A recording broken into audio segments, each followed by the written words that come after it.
Saudara, untuk menstabilkan harga sembako jelang perayaan Idul Adha 1440 Hijriah, pemerintah Kota Banda Aceh menggelar operasi pasar murah bagi ibu rumah tangga di depan Taman Makam Pahlawan Kampung Ate, Banda Aceh. Ada beberapa sembako yang disubsidi pemerintah seperti telur, tepung, gula, dan juga minyak goreng. Puluhan ibu-ibu rumah tangga tampak mengantri di depan posko pasar murah yang digelar di depan Taman Makam Pahlawan Kampung Ate, Banda Aceh.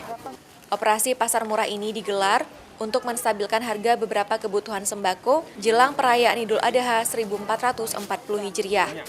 Ada beberapa kebutuhan pokok yang disubsidi pemerintah sehingga harganya lebih murah dibandingkan dengan harga pasar, seperti telur, minyak goreng, tepung terigu, dan gula pasir. Harga yang disubsidi oleh pemerintah kota untuk 1 kg barang sebesar Rp1.500, sedangkan telur disubsidi Rp200 per butirnya.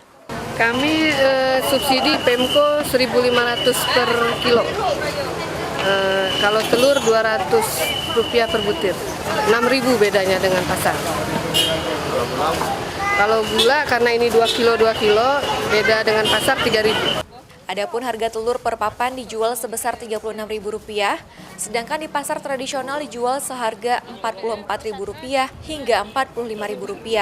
Untuk tepung terigu dijual seharga Rp7.000, sedangkan harga normal dijual Rp8.500 per kilogram. Untuk gula pasir di posko pasar murah dijual seharga Rp11.500 per kilogram, sedangkan harga normal dijual Rp13.000.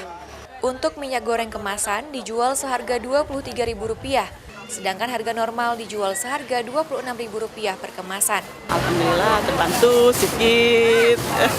Harganya Bu, biasa telur berapa Bu? Telur kalau di pasar biasanya 42, 41, ini kan 36. Ada bantuannya sedikit. Lumayan murah lah, sambilan jalan-jalan hitung-hitung.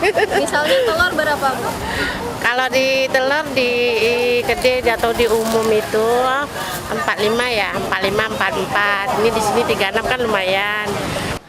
Operasi pasar murah ini selalu digelar oleh pemerintah Kota Banda Aceh saat memperingati Hari Besar Keagamaan. Ada 3 titik posko pasar murah di Kota Banda Aceh, yaitu di Taman Makam Pahlawan, Kampung Ate, Pule Karing, serta di Kampung Berawe, Banda Aceh.